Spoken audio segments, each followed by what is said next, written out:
Okay, so I know I made a lot of videos and content recently relating to the Hamas-Israel conflict that is currently ravaging in Gaza. And some of them I meme about Israel, but less about Palestine. But I'd like to set things clear so people don't misinterpret me as pro-Israel or ferociously a Palestinian fanatic. Alright, so my thoughts about the entire Israel-Palestine conflict goes as this. I think the entire conflict is just an endless cycle of violence and revenge that tires my compassion. There are tons of solutions to this, but nobody seems to want to take it. There is a one-state solution, the two-state solution, grassroots peer-to-peer initiatives, even an economic development cooperation to foster trust between the two through trade and economy. And yet, despite all of these options, nobody wants to compromise on any legal, international, and bilateral framework to end this senseless waste of human lives over lands the size of Albania for 75 years. It's incomprehensible, and there are extremists on both sides. And I get both sides of the argument. Oh, Israel has a claim. Oh, Palestine has a claim. Arabs are the colonizers. Jews are the illegal immigrants. The way I see things is that both sides can be true because it works in the realm of perception. Plus, many historical facts alludes that some points both sides are making are quite true, like how there was Jewish kingdoms in the region, or Arab Muslims have been the predominant people in the area. But we need to understand that it's not just the Jews and the Muslims living in the area. There's Christians and a fuckload of other beliefs and groups of people living in the area. This is not being about religion, it is about which groups of people lay claim on the region. But a lot of Indonesians don't see things from two sides. I don't know if they are capable of doing so, but sometimes it eludes me. Since the inception of our country, Sukarno has been driving up anti-Western and anti-Zionist rhetorics against the creation of the State of Israel. So that policy has permeated into the Indonesian public consciousness, leading to our anti-Zionist stances and anti-Semitic tendencies. And while I am staunchly anti-Zionist, I don't get why Israelis would want to surround themselves. I do, however, question whether the creation of the Israeli state is ethical or not. We can question the ethics of the formation of many different countries in the world. The United States and Canada was founded through the displacing and often murder of the Native Americans.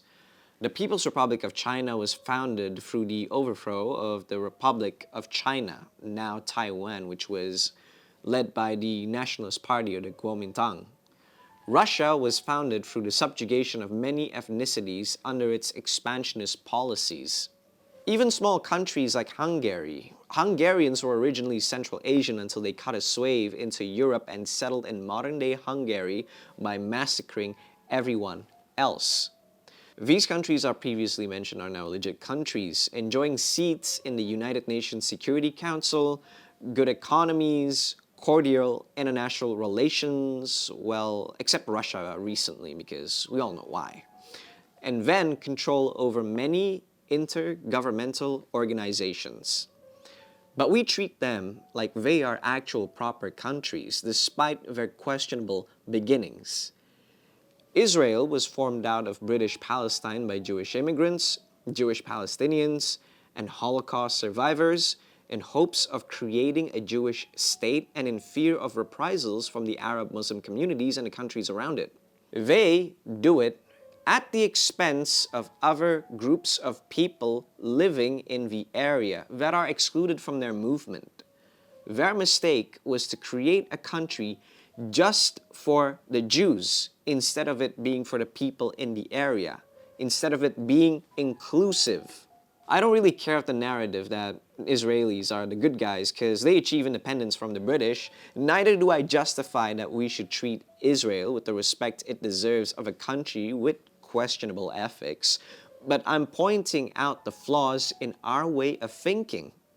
America, China, Russia, Hungary have all compromised with time and through the process of politics have attempted to address their sins to atone for what they did in the past. America did it by allowing native reservoirs, while Russia enabled autonomous republics to govern their own lands.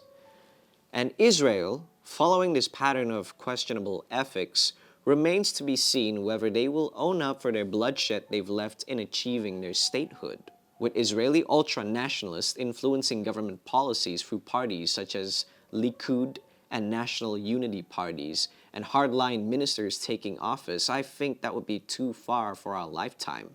And their continued negligence to the process of peace and dialogue, continued repression of the Palestinians within the area to fulfill their Zionist dreams of resettling the Holy Lands, comes to bite them back in the ass with full force when people they've been taking from and treated horribly are biting back. I find it utterly ridiculous how surprised and shocked Israel's responses are when Hamas decides to do shit to them. Like, you think people you've treated worse than second-class citizens and criminals would be nice to you after you kept on spitting on them? No. People who dislike you enough will always find a way to stab you if they smelled weakness. They will not give you flowers. Of course, Israel, you do have the right to defend your country. Your people are being killed in a major terrorist attack, and it's your responsibility to protect your citizens and defend them. But who are you protecting when all you do is bomb hospitals, refugee camps, schools, mosques, churches, and houses? This is not a defensive operation. It is a retaliation of the most disproportionate conduct. You spend so much money and resources on security, intelligence, and defense that one might be forgiven to think that you allowed the Hamas fighters to break into your own lines and start slaughtering your own people so you would finally have an excuse to bomb the living daylights out of Gaza and kill God knows how many innocent Palestinians. In my eyes, this is a false flag operation and also genocide masked as an act of justice. Just like when the United States invaded Iraq for seemingly no reason in the War of Terror just to get their oil. I'm talking about you, Cheney and Halliburton. Nobody with their right minds would justify this as righteous. If you weren't so close with the West, everyone would say you're a war criminal, BB. It's unfortunate that the West condemned Russia for their brutality, but never Israel. You ought to change the name Sleepy Joe to Genocide Joe. It has an even much more nicer ring to it. But my heart goes out to all the innocent Israelis that are caught amidst this brutal fight, just as much as how I am deeply saddened by the Palestinian deaths with the ongoing conflict. Speaking of Palestine, as Israel is entitled to protecting themselves militarily, Palestine also has the right to resist occupation. There is also more deliberations regarding that. A lot of Indonesians seem to think that this conflict is cut and dry. Oh, Israel came along and decided to fuck every Palestinians up. The situation is much more complicated than that. But I will focus on my opinions and sentiments rather than what I learned. Palestine isn't a state in a conventional sense. Although many countries acknowledge Palestine as a country, half of the world doesn't recognize Palestine, and people only recognize Palestine for geopolitical purpose. Don't be sounding like a hypocrite. Indonesia, you also are in bed with Israel. Palestine never had its own state that functions on its own. I'd also like to make the argument that Israel was also never a state on its own beforehand, even though there existed an ancient kingdom of Israel. The logic is like naming our country Srivijaya instead of Indonesia to make allusions to the ancient Srivijayans, which we are not. What was the West Bank was originally claimed and occupied by the Hashemite dynasty of Jordan, which sparked the first Arab-Israeli war in 1948. So technically, all Palestinians in the West Bank can be called Jordanians in a sense. But calling Palestine a country is a stretch. Palestine can be a proper country, but Palestine has always shot itself in the foot throughout history to ever be trusted by countries around it. They shot themselves by trying to kill the Jordanian king in Black September, participating in the Lebanese Civil War, complicit in the Munich Olympics massacre and terrorist activities all around the 1970s and 1990s. Not only that, but I would always like to think that the PLO never really represented the Palestinians until recently. They were used as a political tool by Gamal Abdel Nasser, the Egyptian leader, and plenty of other Arab leaders to terrorize and destabilize Israel. But moving on, what stops Palestine from actually being free? A lot of Indonesians need to understand that whatever they did during the time span of the 1960s to the 2000s has earned a lot of the armed groups in Palestine the label of terrorists. You call yourself freedom fighters, but whose freedom are you fighting for when you start trying to mess with other people's lands? That was my question for Palestine back then. And they are still considered terrorist groups up until now. Groups like Hamas, Abu Nidal, and the DLFP, basically Palestinian Marxists, are still considered terrorists. And Hamas doesn't want to be considered terrorists. They want to be considered as freedom fighters. But I don't think it's anyone's fault that Hamas is branded as that when they use terrorism as a tactic, such as the massacre in the Rhine Music Festival. You achieve no discernible military strategy by taking out civilians, and while you justify it, saying that all Israelis are potential belligerents since every Israeli needs to serve military duty, they were in civilian capacity. And killing unarmed combatants or actors in war is the definition of a war crime. It just doesn't make sense to me. Like, how do you expect to take over Israel with a few technicals, paratroopers, drones, and some dozen of people? They're literally committing to a war they know they will lose, with Palestinians and Israeli lives to pay the price.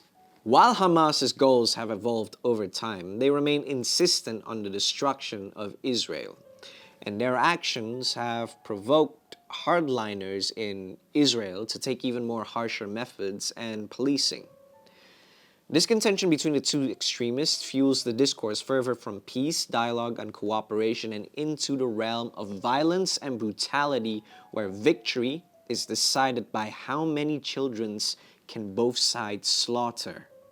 But the dilemma is that for the West, in order for Palestine to be a proper country in their definition, they need to relinquish their armed groups that are labeled as terrorists.